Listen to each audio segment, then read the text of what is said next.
Ok, esta semana seguimos con la parte del tema de robótica. Vamos a ver un poco sobre las herramientas matemáticas para la localización espacial. Es un tema un poco complicado si lo vemos desde el punto de vista de diseño, pero no vamos a verlo por encima porque al final no es un curso de diseño de robots, pero sí, bueno, ustedes ingenieros, futuros ingenieros, tengan el conocimiento, la noción de cómo es el tema de diseño de robots. Entonces, vamos a iniciar aquí en el tema 7.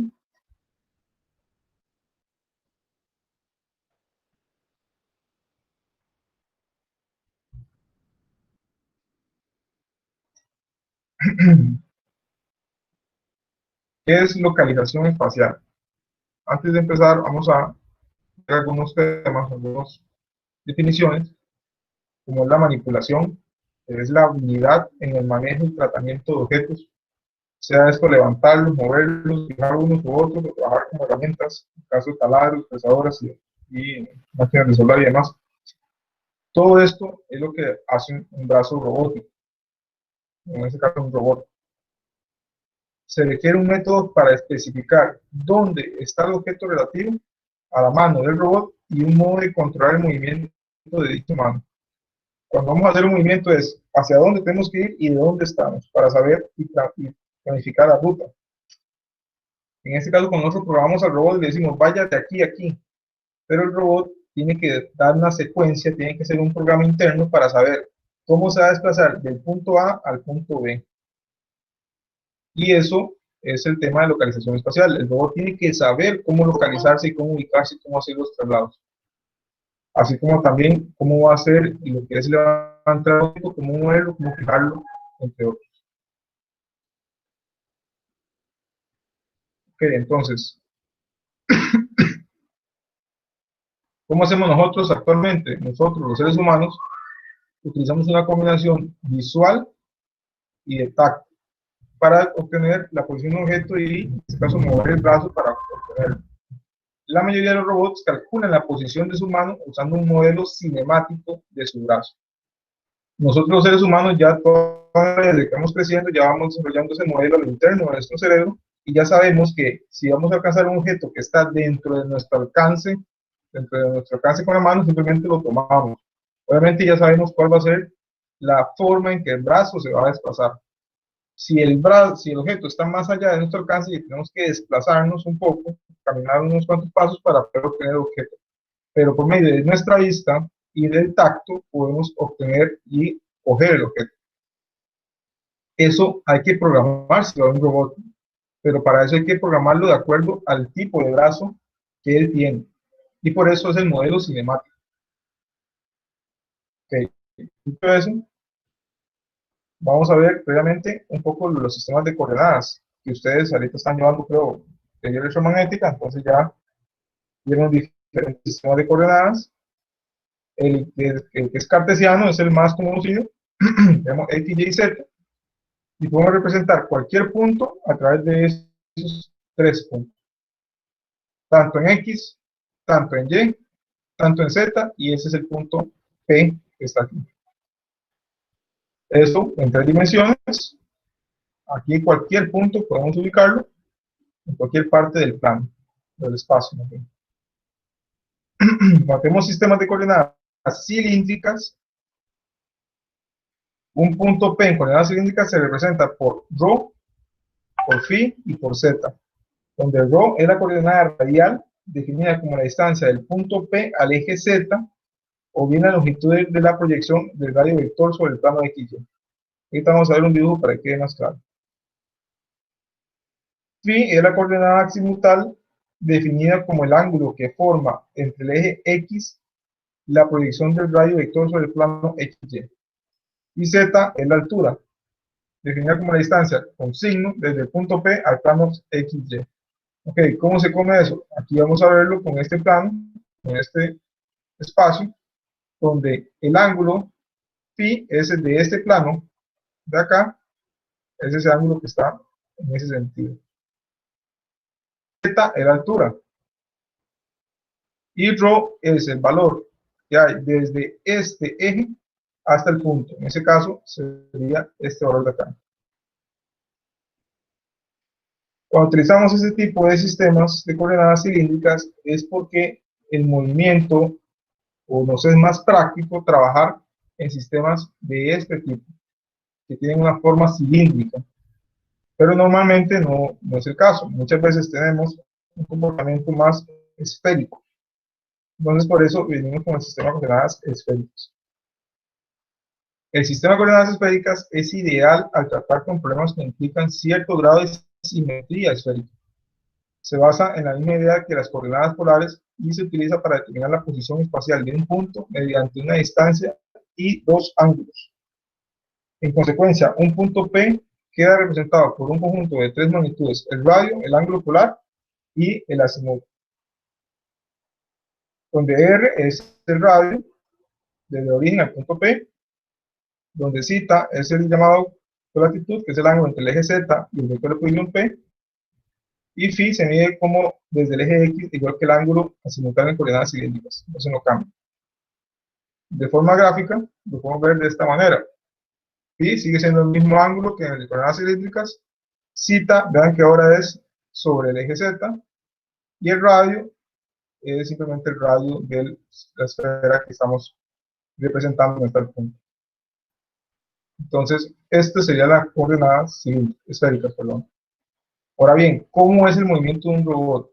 Ya pasándonos a la parte práctica. El robot trabaja normalmente en dos formas. Uno que se llama el movimiento en joint, que es donde él toma valores de los ejes, de sus servomotores.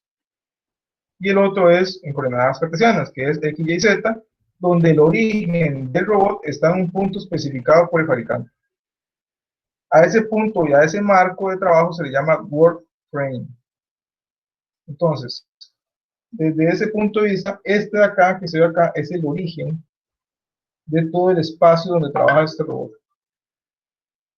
Ahora bien, el movimiento del robot, si yo le digo, muévase tanto en X, muévase tanto en Y y muévase tanto en Z, él va a hacer ese movimiento de forma muy, por así decirlo, un movimiento muy robótico, pero si yo le digo que se mueva todos al mismo tiempo, vamos a tener un efecto que ya es más natural, porque al final todos los ejes se están moviendo al mismo tiempo.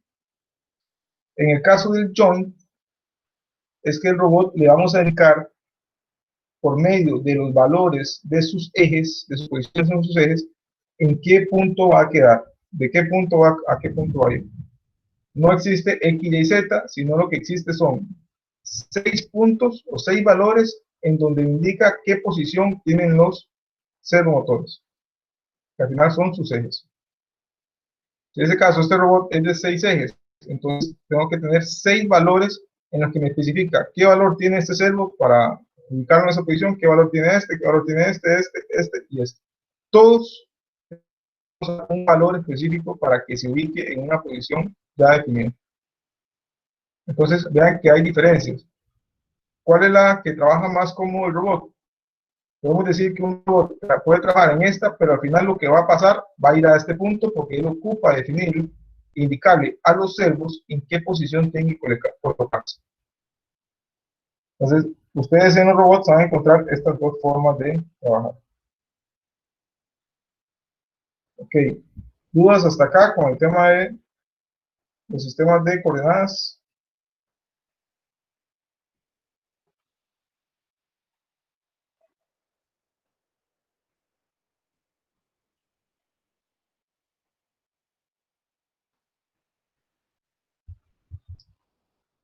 Ok, perfecto.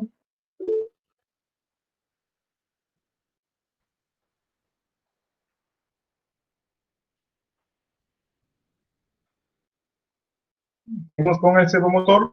Es importante, no sé si ustedes ya lo han conocido en algún otro curso, pero el servomotor es una pieza fundamental para la parte robótica y para la parte mecatrónica.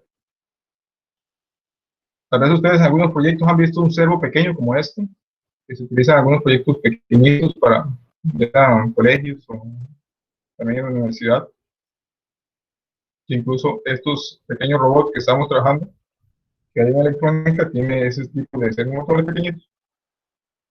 Pero esto acá ya es un servomotor industrial. Entonces, es ya de uso robusto, bien sellado. Tengo una entrada de potencia y una salida que me da la retroalimentación de la posición del eje. Si está a 0 grados, si está a 90, si está a 170 o 70, él me indica en qué posición exactamente está el eje. Y a los servomotores yo les puedo decir, no hace 1 grado, no hace 5 grados, no hace 50, de 3 vueltas, yo le puedo indicar y él lo va a cumplir exactamente en ese valor y no va a tener un error muy grande, va a ser un error muy pequeño. El que le da esa capacidad es el control, que es este que está acá.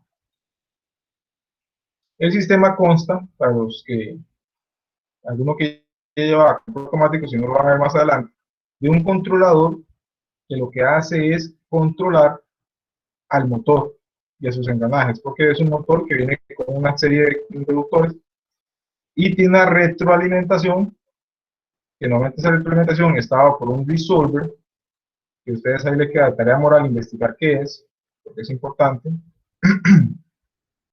Y eso me retroalimenta al controlador y me indica de cuánto es la diferencia entre lo que yo quiero que vaya y en lo que él está actualmente. Por dar un ejemplo, el motor, pues el motor está ubicado a 0 grados y yo le pido que se mueva a 90 grados. Entonces, él va aquí, lleva la consigna a 90 grados, va a leer la posición y va a decir, no, yo estoy en 0. Ok, entonces el error es de 90. Entonces, el controlador va a agarrar eso y va a manipular el motor para que se dirija a esa posición. Una vez ahí, el robot empieza a moverse, por lo tanto, aquí viene la retroalimentación y va diciendo ahora, voy a 20, voy a 30, voy a 40, voy a 45, y va. Conforme vaya acercándose a 90, que fue la consigna, eso, el error se va haciendo cada vez más pequeño. Por lo tanto, el controlador va teniendo un efecto o va frenando poco a poco al motor y esos engranajes para que cuando él llegue a exactamente a 90, entonces la diferencia va a ser 0, el controlador está completamente detenido y el motor llegó exactamente a 90 grados. Palabras más, pero al menos eso es más o menos lo que hace este controlador de acá. Obviamente aquí hay una gran cantidad de electrónica, entre mayor precisión tenga, aquí más avanzada, pero a grosso modo eso es lo que hace un servomotor. Recibe consignas y él simplemente las cumple. Normalmente van a encontrarse ustedes el servomotor y un servo driver o un controlador del servo, que es el que se encarga de hacer esta parte. Lo que es el motor es esta pieza y lo que es el resolver está interno acá, es algo como esto que está aquí, y viaja con un cable al controlador. ¿Ok? ¿Dudas?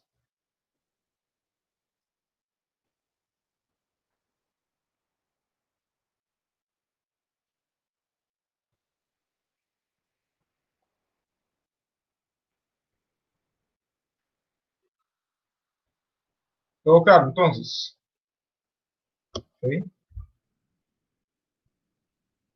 Aquí empezamos a ver el tema de la dinámica del robot. Entonces, ya aquí empieza un análisis complejo matemático que no vamos a profundizar porque no está dentro del alcance del curso, pero sí es bueno que ustedes conozcan un poco sobre eso. La dinámica se ocupa de la relación entre las fuerzas que actúan sobre un cuerpo y el movimiento que se origina. Es un tema que ven mucho los ingenieros mecánicos y algunos electromecánicos. El modelo dinámico de un robot tiene por objeto conocer la relación entre el movimiento del robot y la fuerza aplicada por el mismo. Entonces, aquí vemos como un brazo de un robot y aquí hay un montón de parámetros que nos sirven para determinar esa dinámica del robot. Esta relación se obtiene mediante el denominado modelo dinámico. Relaciona matemáticamente la localización del robot definida por sus variables articulares o por las coordenadas de localización de su extremo, y sus derivadas, lo que es la velocidad y aceleración. Las fuerzas pares aplicadas en las articulaciones o en el extremo del robot. Recordemos que entre mayor sea la aceleración que sufre el robot, mayor va a ser su torque, y también hay mayor peligro para las personas que estén cerca de él. Todos esos datos, velocidad, aceleración, torque, yo puedo sacarlo de acuerdo a la dinámica del robot. Obviamente también influye el peso, los materiales, las dimensiones de sus elementos, como en el caso de este que mencioné acá, longitud, masa y inercias. La obtención de este modelo para mecanismos de 1 o 2 grados de libertad no es muy compleja, pero a medida que el número de grados de libertad se aumenta, el planteamiento y obtención del modelo se complica enormemente. Y ahorita vamos a ver un pequeño ejemplo. Por ese motivo, no siempre es posible obtener un modelo dinámico expresado de una forma cerrada. El modelo dinámico debe ser resuelto entonces de manera iterativa mediante la utilización de procedimientos numéricos. Para los que llevaron métodos numéricos, saben lo que es eso. El problema de la obtención del modelo dinámico de un robot es uno de los aspectos más complejos de la robótica, lo que ha llevado a ser obviado en numerosas ocasiones. Que es lo que comentábamos la semana pasada o antepasada, donde programar un robot es fácil, construirlo, diseñarlo, es donde se complica. No es imposible, pero sí requiere un mayor grado, en este caso de ingeniería y de matemática, para lograr solventarlo. Sin embargo, el modelo dinámico es imprescindible para conseguir los siguientes fines: simulación del movimiento del robot, diseño y evaluación de la estructura mecánica del robot, y dimensionamiento de los actuadores, muy importante. ¿Qué potencia van a tener los servomotores? Porque no es lo mismo, dependiendo del material y dependiendo de la longitud, así va a obtenerse el detalle de la fuerza necesaria para moverlo. Por lo tanto, se vamos a obtener la potencia necesaria de los servomotores. El diseño y evaluación del control dinámico del motor. Entonces, como vemos aquí, este modelo dinámico es prácticamente para el diseño, simulación, dimensionamiento del robot. Entonces, para fines de uso, para usarlos, para simplemente instalarlo en un punto y ponerlo a funcionar, no vamos a ver eso. No, no es estrictamente necesario. Sin embargo, sí es bueno conocer cómo se hace. Y ya si más adelante ustedes desean irse por esa área, ya sea con algún doctorado o una maestría, entonces obviamente ya saben a qué se van a tener que enfrentar a futuro. ¿Cómo es la cinemática del movimiento? Una estrategia de control que es usual es calcular el cambio en las variables de articulación requerido para alcanzar la articulación final, controlando los motores de las articulaciones de manera que todas las articulaciones alcancen los valores finales al mismo tiempo. Eso se llama el Joint Interpolated Motion. ¿Cómo funciona eso? Es saber de qué punto estoy y a qué punto debo ir, y ahí se hacen todos los cálculos y ya me dice, ok, el joint 1 tiene que moverse 90 grados, el joint 2 tiene que moverse 45, el joint 3 tiene que moverse 60, el joint 4 tiene que moverse 45 y el joint 5 tiene que moverse 60. Entonces, el promedio de eso hace que la velocidad se ajuste a tal forma de que todos lleguen a su ángulo final al mismo tiempo. Eso es lo que significa eso. Y eso lo vamos a ver muy común. A los robots todos se van a mover y al llegar al mismo punto todos van a parar. Entonces es un movimiento muy natural, no es un movimiento tan robótico como solo se mueve en X, solo se mueve en Y y solo se mueve en Z. ¿Por qué es importante esto? Porque eso me garantiza no solamente que el robot se vea bien, eso no es tan importante, sino que va a ser más eficiente en tiempo. Si yo hago que un robot se mueva en X, después se mueva en Y y después en Z, va a ser una duración mucho mayor a la que se realizaría de esta forma. Entonces, por eso es que esta parte es muy común o el usual que se haga. Ok, ¿cómo es el estudio de la cinemática de un robot manipulador? No sé si hay alguna consulta hasta el momento.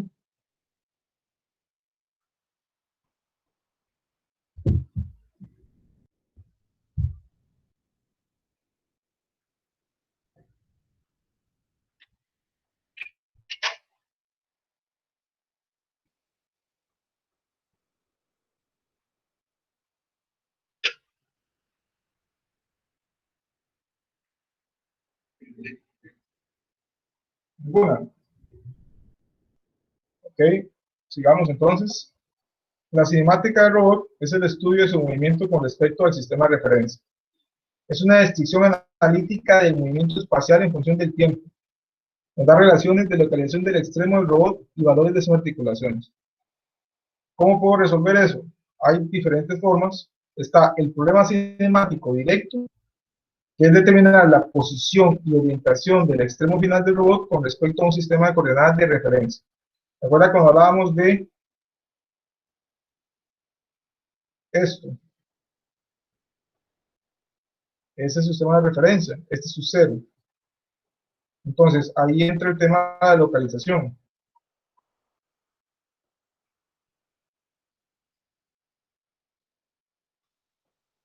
A un sistema de coordenadas de referencia conocidos los ángulos de las articulaciones y los parámetros geométricos de los elementos del robot. Ese es el cinemático directo.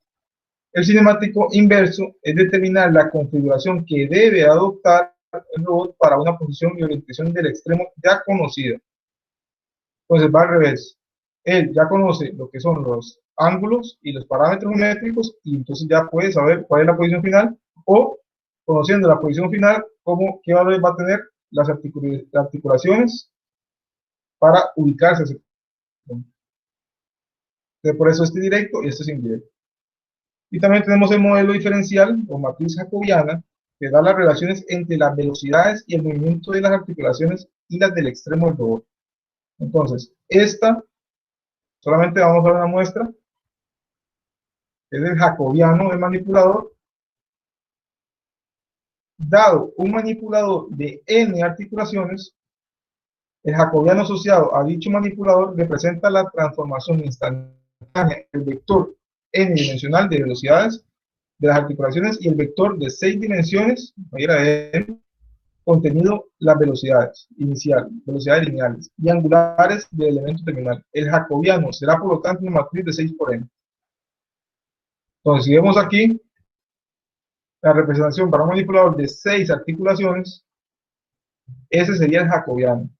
Y eso es una multiplicación de matrices. Que no sé si ya ustedes han visto ese tema, creo que sí, en algún curso matemático. Entonces ven que ya no es tan sencillo de sacar. Pues para sacar otras variables hay que hacer derivadas de las diferentes ecuaciones que vamos a obtener acá. Entonces, aquí viene un ejemplo de un robot de escala, es uno de los robots más sencillos, y aquí está el jacobiano, y después esto tiene que indicarse por esto, y esto por esto, y esto por esto, y ahí se obtienen las ecuaciones. Dirán estas que están acá. Entonces, este es un robot de 3 ejes, entonces es un robot más sencillo. Cuando entre más ejes tengamos, más complicado se vuelve el tema. Ok, ¿dudas con esto? Sé que es un tema un poco complejo de entrar a primeras, pero es simplemente que ustedes tengan una noción. Todo bien, profe, ahí. Ok. Sí se las trae, nada más como dice usted, pero hey, de agarrarle el toque. Sí, esto no es tampoco tan fácil. Ahí van a tener que ustedes sacar el jacobiano de esto. No es broma, no, jamás. No se preocupen. Sí, bueno, sí está bastante interesante un jacobiano así.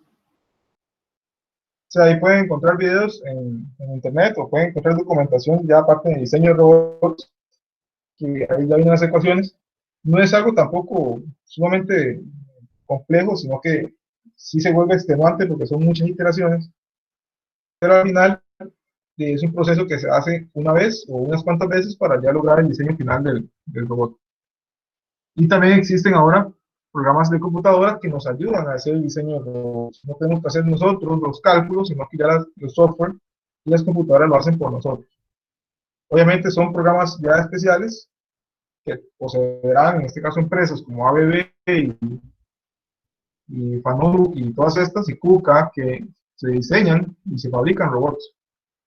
Pero igual es bueno saber por dónde es que van los los temas, los balazos, como dije, realmente cuando se habla de este tipo de cosas.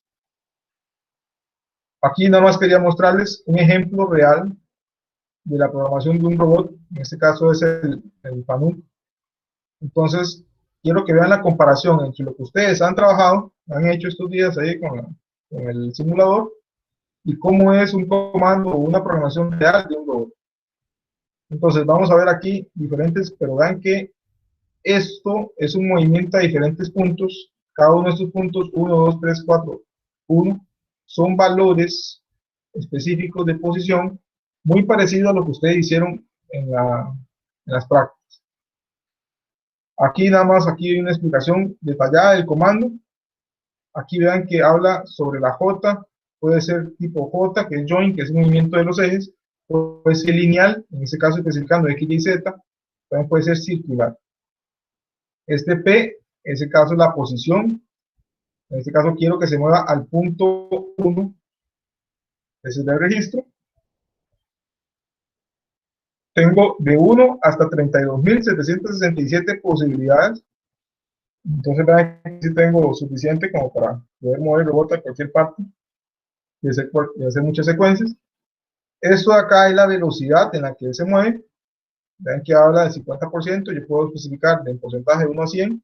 Puedo especificar en segundos. Puedo especificar, en el caso de estos movimientos lineales, en pulgadas por minuto, en grados por segundo, en milímetros por segundo, en centímetros por minuto. Después viene un tema adicional que se llama tipo de terminación continua. Es esta, la CNT o continua. Esto habla sobre el movimiento del robot en ciertos aspectos cuando yo voy a pasar de un punto A un punto C y en medio está B. Entonces, si es un movimiento fino, él va a pasar por A, pasa por B y después pasa por C y llega a C y ahí finaliza. Digamos que la secuencia fuera de solo 3 puntos.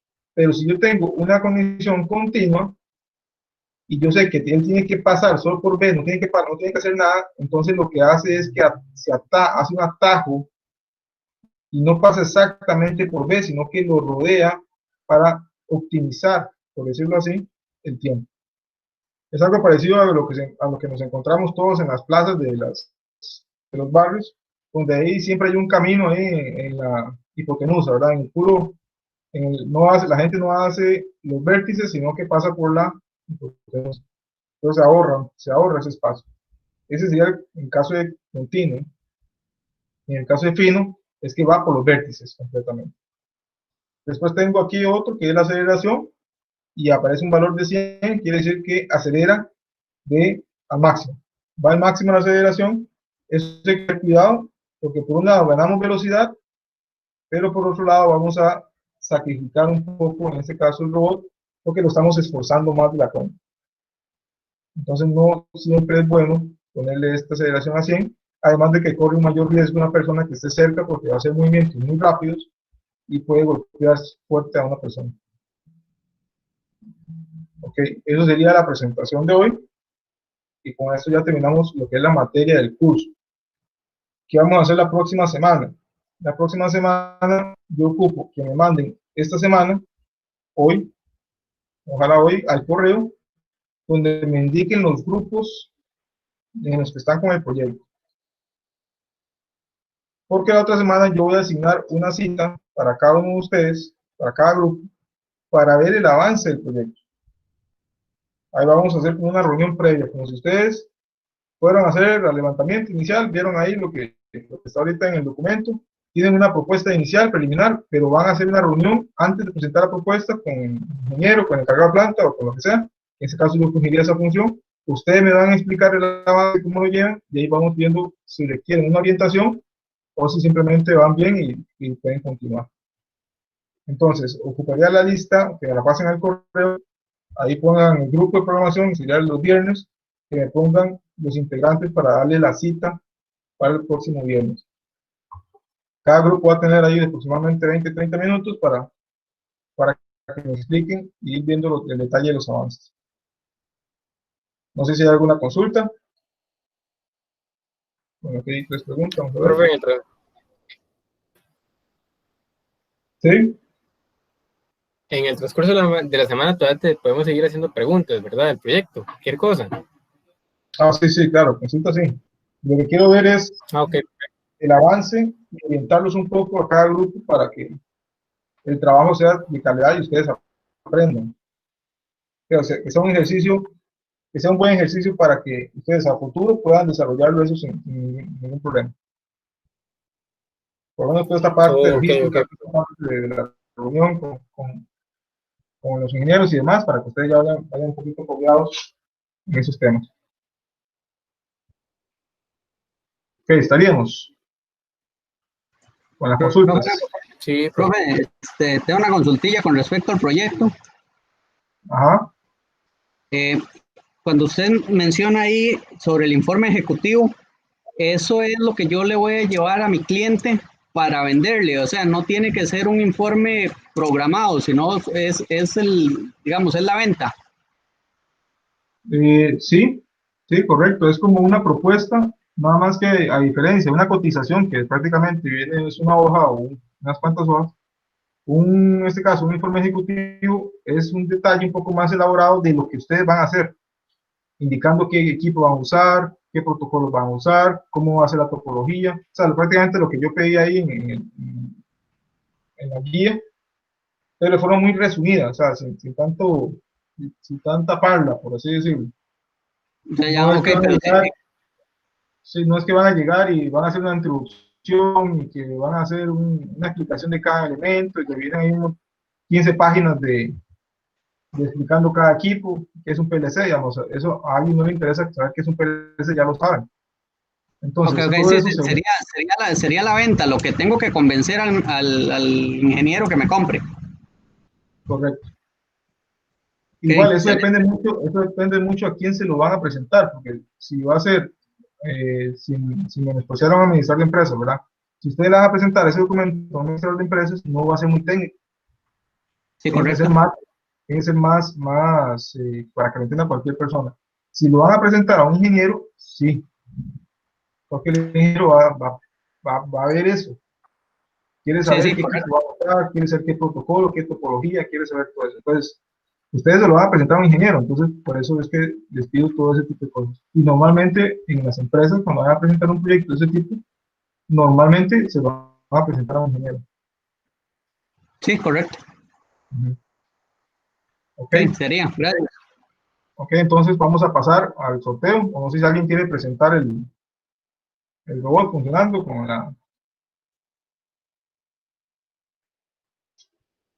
la detección de la tapa esta. Ok, profe, yo lo tengo ahí, voy a ver si le puedo presentar la pantalla de una vez. Ok, voy a dejar de presentar yo.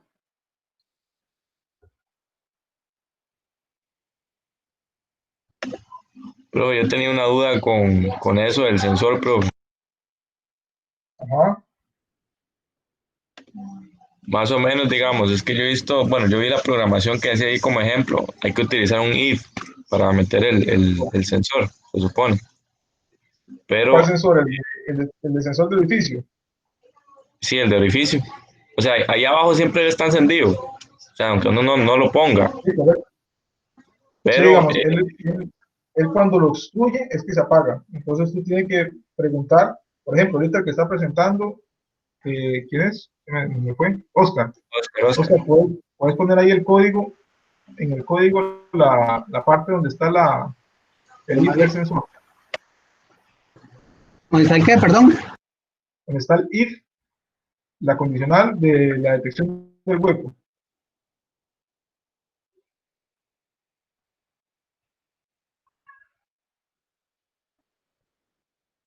No, profe, es que casi no lo escucho, está lloviendo mucho aquí. Ah, no, tranquilo, ponelo a funcionar. Ahí yo le explico a Joel, creo que es. ¿Quién fue el que me habló? Porque no estoy viendo. sí, profe, fui yo, Joel. Ah, ok. Ahí, Joel, fíjate en el momento en que pasa, nada más que no le pusiste las piezas. Oscar, Ah, ok, profe, es que la pregunta.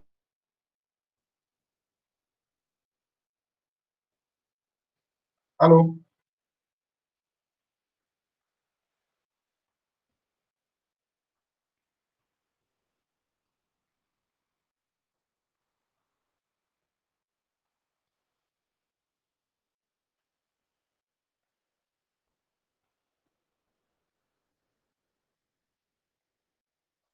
Yo creo que algo le pasó ahí a Oscar. Pero el mío nada más lo que hace es agarrar la pieza, digamos, y ponerla hasta la banda transportadora, nada más, porque no entendí muy bien, digamos, los comandos del sensor. Aunque sé que, digamos, que siempre pasa encendido, digamos, y nada más hay que poner la condición para que Ajá, si pasa la pieza que no tiene un orificio, entonces ahí ya él tiene que hacer otro tipo de programación. correcto. No sé si alguno de acá, tal vez Humberto, Profe, el mío ok, sí carbura, ok, dale, entonces. solamente que Pero, no estuve, bueno, no tengo la este esa aplicación en mi compu. Ahí más o menos se puede, yo creo. Ahí se ve bien. Sí, ahí se ve más o menos, sí, sí. Que tengo que primero cargarla. Es más, ahí también digamos que para hacerlo más dinámico, digamos, que yo podía ponerle el bip para que cuando pasara por el sensor la pieza que no tuviera hueco, entonces sonara la computadora, digamos, para que Correcto. detectara que tuviera un exacto, pero ahí, no entendí muy bien la parte del if, o sea, cómo era que funcionaba en sí. O sea, yo sé que cómo funciona el sensor y más o menos cómo es la programación, pero no sé el funcionamiento como tal. Sí, digamos, Ahí me llega, ya, ahí va a empezar ahí a cuando hacer. cuando el objeto está pasando por el edificio, usted lo pone, lo ubica exactamente debajo del sensor y hace la consulta con el if en ese instante. Entonces, si la condición del if es true o es false, él hace algo o se lo brinca y hace lo que siempre hace. En ese caso, existe el goto que me permite ir a diferentes partes del código. Entonces, de esa manera se hace por así decirlo, la rutina. Se escoge la rutina que lo entregue a la banda o la rutina que lo entregue a la caja de rechazados.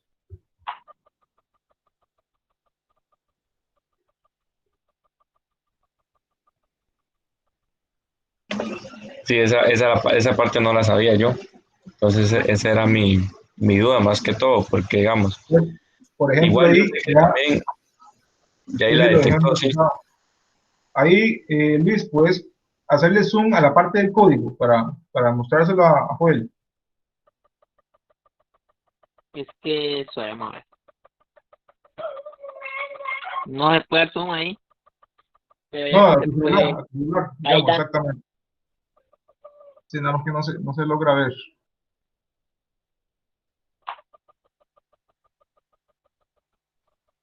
Ok, no Bueno, sé ahí si... solamente sería un if más el sensor, aparte. Luego abajo sería otro if y ponerle lo que es vamos a ver, en bif, goto y ponerle un nombre. Correcto. Luego abajo, eso es por si es verdad. Luego, por si es mentira, solamente Edif, Goto con el otro nombre. O sea, si el Goto se tendría que poner con digamos que abierto o cerrado. Digamos que si es verdad, este, si es, si es abierto, sería if, Edif, Goto, abierto, y luego sería solamente Edif, Goto, cerrado. Ujú. Así es como Sí, correcto, él funciona. es con el if y que me go to. Ujú.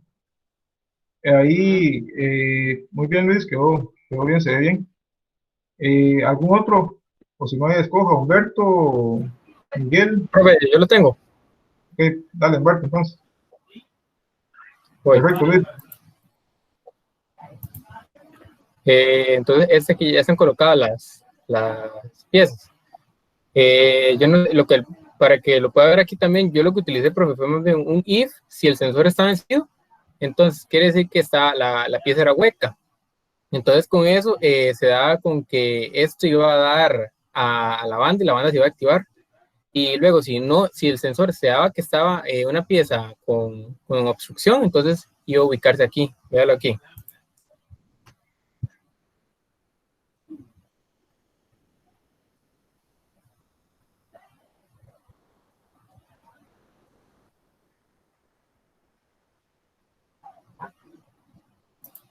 Ujú.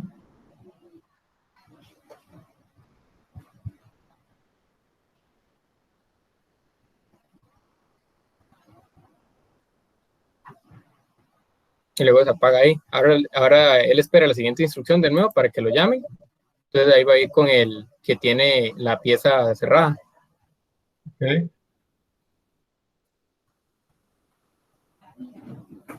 Ahí se queda porque vio que el sensor no está encendido.